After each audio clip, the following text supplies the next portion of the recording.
Hello everyone, আজকে আমি দেখাবো কিভাবে সমীকরণ থেকে গ্রাফ আঁকতে হয় এবং সেই গ্রাফ থেকে কিভাবে বিভিন্ন ছবি অক্ষর আমরা আঁকতে পারি। তো প্রথমত আমাকে চলে যেতে হবে যে কোনো একটা ব্রাউজারে গিয়ে প্রথমে আমাকে সার্চ করতে হবে ডেসমস। ডেসমস লিখে সার্চ করব। যেন এখানে desmos.com ওয়েবসাইট চলে আসবে, এখানে যাব। তো এখানে দেখো ওপেন গ্রাফিং ক্যালকুলেটর, এটাতে ক্লিক করব। এরকম একটা ইন্টারফেস আসবে। এখানে মূলত আমরা ইকুয়েশন গুলো লিখবো এই জায়গায়, আর এখানে ইকুয়েশন গুলোর গ্রাফ দেখাবে। যেমন আমি একটা সিম্পল ইকুয়েশন যদি লিখি, এটা হচ্ছে এখানে দেখাবে আমাকে। আর এখানে যখন আমি ক্লিক করব, এখানে কিছু অলরেডি বিল্ট ইন গ্রাফ দেওয়া আছে, যেগুলো চাইলে আমি দেখতে পারি। এখানে যদি আমি ক্লিক করি, তাহলে এগুলো চাইলে আমি ওপেন করতে পারবো।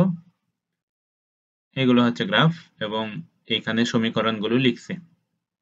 এভাবে অনেকগুলো এখানে বিল্ট ইন গ্রাফ দেওয়া আছে। তো আমি যদি নতুন করে কোনো একটা গ্রাফ এঁকে সেভ করে রাখতে চাই, সেজন্য আমাকে প্রথমে সাইন আপ করে নিতে হবে। তো আমি সাইন আপ করে নিলাম। সাইন আপ করার মাধ্যমে আমার আগে যে গ্রাফগুলো এখানে সেভ করা ছিল সেগুলো সব চলে আসছে এই পাশে। তারপরে আমি যে নতুন কোনো গ্রাফ যদি আমি এখানে লিখি, নতুন কোনো ইকুয়েশন যদি আমি এখানে লিখি, সেটাও চাইলে আমি নাম দিয়ে সেভ করতে পারবো।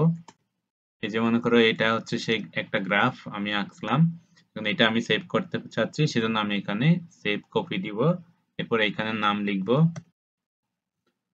তারপর সেভ দিব। তো এইভাবে আমি মূলত এখানে একটার পর একটা ইকুয়েশন এভাবে লিখতে পারি। তারপর এটা আবার সেভ করব। এরপরে চলে যাব ডান পাশের উপরের গ্রাফ সেটিংস বাটনে। এখানে যখন ক্লিক করব, তখন আমরা এখানে অনেকগুলো অপশন দেখতে পাবো।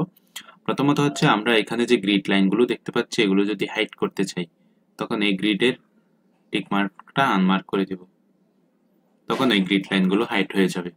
একইভাবে আমি এক্স এক্সিস এবং ওয়াই এক্সিসে যদি হাইড করতে চাই, তখন আমি আবার সেখানে যাব এবং এক্স এক্সিস এটা আনমার্ক করে দিব এবং ওয়াই এক্সিসের এটাও আনমার্ক করে দিব, তখন এক্স এক্সিস এবং ওয়াই এক্সিস দুইটাই চলে যাবে।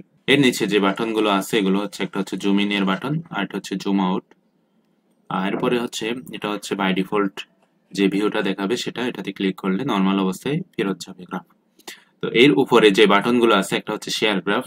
শেয়ার গ্রাফের মাধ্যমে আমি এই গ্রাফটা চাইলে শেয়ার করতে পারি। এটা চাইলে ইমেজের মাধ্যমে শেয়ার করতে পারি, প্রিন্ট করে শেয়ার করতে পারি। আর এর পরের বাটনটা হচ্ছে হেল্প, এরপরের ল্যাঙ্গুয়েজ চেঞ্জ করার জন্য এই বাটনে ক্লিক করতে পারি। এরপর ড্যাশমোচের যে আরো বিভিন্ন রকমের ওদের টুলস আছে, সেগুলো আমরা চাইলে এখান থেকেও ইউজ করতে পারি। এই ছিল হচ্ছে ড্যাশমোচের প্রাথমিক পরিচিতি।